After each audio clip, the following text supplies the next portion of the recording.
हम दो और हमारे 1.5 दर्जन, यानी कि मुसलमानों से अपील की जा रही है कम से कम 16 बच्चे पैदा करो। जब अल्लाह दे रहा है तो लेने में क्या दिक्कत है। पहले भी मुसलमानों को यह बरगलाया गया कि बच्चे तो अल्लाह की देन है, अल्लाह अगर देगा तो उसका रखवाला भी अल्लाह ही होगा, अल्लाह देख लेगा। ये कोई मतलब कह लें कि आम आदमी का बयान नहीं है, एक जिम्मेदार पार्टी असदुद्दीन ओवैसी की पार्टी, उसके प्रदेश अध्यक्ष का बयान है, जो शौकत अली हैं, यूपी एआईएम के अध्यक्ष हैं। उन्होंने कहा कि मुसलमानों को करीब 1.5 दर्जन बच्चे पैदा करने चाहिए। इसने बवाल खड़ा कर दिया है कि क्या पहले से जनसंख्या विस्फोट है, मुसलमानों पे कथित तौर पर आरोप लगते हैं कि उनमें ज़्यादा प्रजनन दर है, ज़्यादा बच्चे पैदा करते हैं वो लोग, या कह सकते हैं जो भी तमाम सियासी या सांप्रदायिक नारे की वजह से उनको जोड़ा जाता है बच्चों से। ऐसे में एआईएम के जो प्रदेश अध्यक्ष कह रहे हैं उस पर बवाल तो मचना ही था। शौकत अली यूपी एआईएम के अध्यक्ष हैं, उन्होंने बयान दिया, उसके बाद बवाल खड़ा हो गया। इसी पर हम चर्चा करेंगे और हमारे साथ अमीन सर मौजूद हैं। अमीन सर, शौकत अली ने जो बयान दिया है उसको आप राजनीतिक परिप्रेक्ष्य में और धार्मिक परिप्रेक्ष्य में कैसे देखते हैं? ये दोनों परिप्रेक्ष्य में तो मुझे लगता है कि ये मूर्खतापूर्ण बयान है। पहली बात तो ये है कि ऐसा नहीं है कि शौकत अली जो है पहले व्यक्ति हैं, वो भी मुझे लगता है कि जब चुनाव आता है या चुनाव से पहले जो है अपने आप को सोशल मीडिया या मीडिया में बने रहने के लिए नेता जो है इस तरह के बेवकूफ़ाना बयान देते हैं। मैं तो कहूँगा कि ये बेवकूफ़ाना नहीं, ये बेहुदा बयान है। इसलिए कि जो वो बात कह रहे हैं शौकत अली, वो मुझे लगता है कि जनता के बीच में है और जो है वाहवाही लूटने के लिए जो है क्या कहते हैं कि ये बात बोले हैं। और केसो मैं ये तो बिल्कुल ज़रूर बताऊंगा कि इनको जो है इस बयान से अभी तक तो कोई नहीं जानता था कि यूपी के एआईएम के प्रदेश अध्यक्ष कौन है, लेकिन अब सभी लोग जान गए हैं कि एआईएम। एक काम करते हैं, हाँ, हम वीडियो सुनवा देते हैं। हाँ सुना दे। तो वीडियो देखिए आप। और ये शौकत अली बखूबी अमीन सर ने बताया कि इनको कोई नहीं जानता था और अब सब जान गया है। और यूपी अगला फर्टाइल या कह सकते हैं महासंग्राम का जो भूमि है यूपी होने वाली है, और वहां क्या कुछ होने वाला है वो इससे पता चल जाएगा आपको। हम तो कहेंगे कि ज्यादा से ज्यादा बच्चे पैदा करें आप लोग। अल्लाह अगर दे रहा है तो आप उसको लीजिए, इनकार मत करिए अल्लाह की जात से।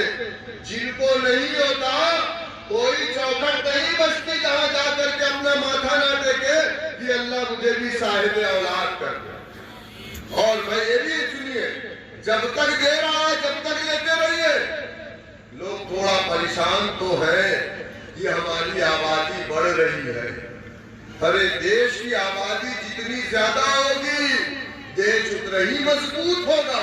चाइना की आबादी ज्यादा है, चाइना मजबूत है। हमारी आबादी जितना बढ़ेगी इंशाअल्लाह हमारा देश उतना ही मजबूत होगा।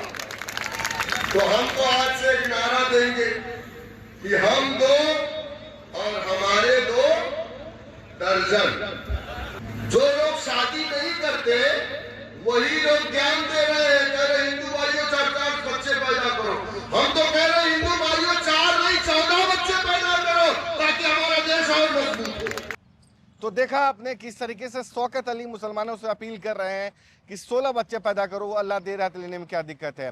देखिए महाराष्ट्र में जिस तरीके से लोकल बॉडी के चुनाव में एआईएम को सफलता मिली, बिहार में जिस तरीके से सफलता मिली एआईएम को, उसके बाद कह सकते हैं कि उनकी उम्मीदें बढ़ गई हैं, उनका हौसला बढ़ गया है। और जिस तरीके से मुसलमान कथित तौर पे एक नेतृत्व की आस में है, क्योंकि देखिए मुसलमानों का एक तरीकाकार रहा है वोट करने का कि जो राजनीतिक विश्लेषक बताते हैं कि मुसलमान वहाँ ऐसे वोट करता है कि जो बीजेपी को हराए। बिहार में आरजेडी हराती है तो आरजेडी के साथ जाते हैं, सपा के साथ जाते हैं, उत्तर प्रदेश में, बंगाल में टीएमसी के साथ जाते हैं, दिल्ली में आम आदमी पार्टी के साथ जाते हैं।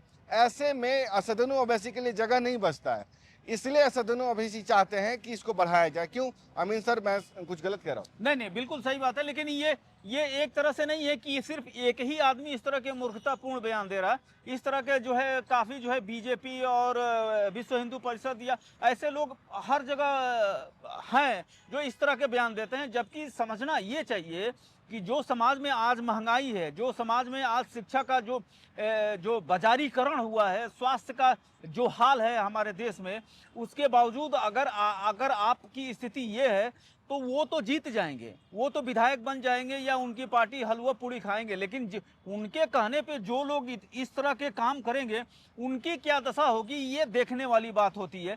क्योंकि आप निकलिए रोड पे और किसी गांव या किसी इलाके में जाइए और वहाँ की जीवन प्रत्याशा रेखा देखिए तो क्या स्थिति है, ये भली बात समझना है। जबकि दोनों तरफ, चाहे वो हिंदू हो चाहे वो मुसलमान हो, दोनों तरफ के लोग सजग हैं और जनसंख्या का जो रिकॉर्ड है जो पिछले साल का है उसके हिसाब से जो है उतनी जनसंख्या हमारी विस्फोट तो हो रही है, लेकिन उतनी नहीं बढ़ रही है जितनी की बढ़नी चाहिए। दूसरी बात, ये मुझे लगता है कि जिस तरह से और दूसरी पार्टियां इसको जो है भुनाने की कोशिश करती हैं कि मुसलमानों को बच्चे पैदा करना चाहिए और ये इस तरह का भ्रम होता है, उसी तरह अब MIM जो है, AIM जो है, इसी तरह की राजनीति करती है मुसलमानों की।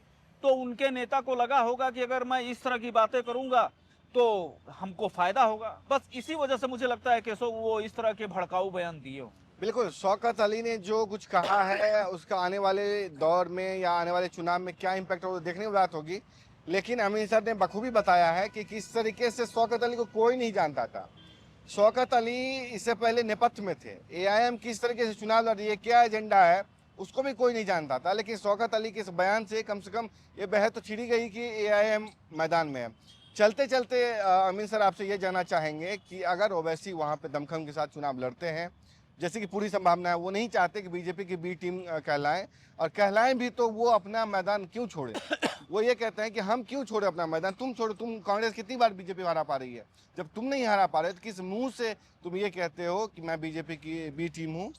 इस लिहाज से देखें तो अगर यूपी में ओवैसी आते हैं तो क्या इम्पैक्ट पड़ेगा, और आप असदुद्दीन ओवैसी का जो करिश्मा है, जो जैसा बिहार में, महाराष्ट्र में देखने को मिला, क्या यूपी में भी देखने को मिलेगा, और AIM कितना इम्पैक्ट डालेगी जो PDA का फॉर्मूला है, अखिलेश यादव का जो कैंपेन है उस पर। नहीं, बिल्कुल सही बात है, लेकिन ये अभी माहौल नहीं बन रहा, क्योंकि हम लोग मुद्दे पे जो बात कर रहे हैं वो बात ये हो रही है कि चुनाव की तैयारी से पहले अभी 2027 में है, अभी फरवरी का 10 तारीख है, तो कुल मिला जुला के अभी जो है 12-14 महीने अभी अगर इसको फरवरी को लास्ट ही मान ले। वो काशी भी वही है और कानपुर भी वही है। हाँ, हम जानते हैं कि बिहार यूपी में हर चौक चौराहे, हर चाय की दुकान पे साल भर 365 दिन चुनाव की बहस चलती है। ऐसे में जो एक साल बाद चुनाव है, देखिए जो मैं उसको लेकर क्या कुछ होगा। नहीं, मैं वो नहीं कह रहा हूँ, मैं ये कह रहा हूँ कि जो एक होता है ना कि जैसे अब मैं इसको एक दूसरे नजरिए से देखें कि 4 मार्च को जो है क्या कहते हैं कि होली है, जिसको भोजपुरी में फगुआ कहते हैं, उसकी शुरुआत वृंदावन से हो चुकी है। तो एक और माहौल देखिए कि हम लोग दिल्ली में हैं, तो 2-3 दिनों से अभी आपसे रास्ते में हम बात भी कर रहे थे कि थोड़ी मुझे लग रहा है कि गर्मी आ गई, तो ये एक तरह से माहौल बना है। चुनाव का माहौल मुझे लगता है कि दिसंबर के बाद से जब नेता इस तरह के बयान देने लगेंगे तो एक माहौल बनेगा। लेकिन नो डाउट जो आपका सवाल था, मैं उस मुद्दे पे आता हूँ, तो हो सकता हो कि वो जितनी भी मुस्लिम बहुल सीटें हैं उन्हीं पे वो लड़ेंगे, और यूपी में जो है मुरादाबाद, रामपुर, संभल, हाँ, शामली, और ये सब मुस्लिम बेल्ट हैं, जो पश्चिम के जो कई जिले हैं जहाँ पे जो है मुस्लिमों की आबादी जो है 40% से ऊपर है। तो अब अगर कुछ नहीं करते हैं तो हो सकता हो कि अगर इस पे चुनाव लड़ते हैं तो कुछ इफेक्ट तो पड़ेगा ही, लेकिन कितनी सीटें जीतेंगे इसकी जानकारी कम ही है। बिल्कुल, वैसे जहाँ जाते हैं वहाँ गदर तो काट ही देते हैं। बिहार में हमने देखा कि उन्होंने कहा था महाभारत की तर्ज पे कि नहीं दे सकते 100 ग्राम तो दे दो 5 इंच जमीन, यानी 5 गांव की जमीन उन्होंने मांग ली थी, और इन्होंने 5 सीटें मांगी थी, 6 सीटें मांगी थी, कांग्रेस ने नहीं दिया, RJD नहीं दिया। उन्होंने तकरीबन देखिए कहाँ कांग्रेस लड़ रही, कांग्रेस और AIM दोनों की सीटें बराबर हैं। कांग्रेस 6 सीटें जीती, AIM 5 सीटें जीती। स्ट्राइक रेट इससे पता चलता है कि दोनों की क्या है, और दोनों पार्टियों का वोट बैंक लगभग एक ही है। ऐसे में अगर ओवैसी वहाँ उतरते हैं तो संग्राम बहुत बड़ा होने वाला है। यूपी अब तक के इतिहास का देखें तो सबसे जोरदार चुनाव होने वाला है। और आप इस पूरे विश्लेषण पे क्या कुछ सोचते हैं, और जो बयान दिया है 16 बच्चों को लेकर के, उस पर क्या है आपकी राय? अपनी राय न्यूज़ एक्सप्रेस के कमेंट बॉक्स में जरूर दें। तब तक के लिए देखते रहे न्यूज़ एक्सप्रेस। नमस्कार।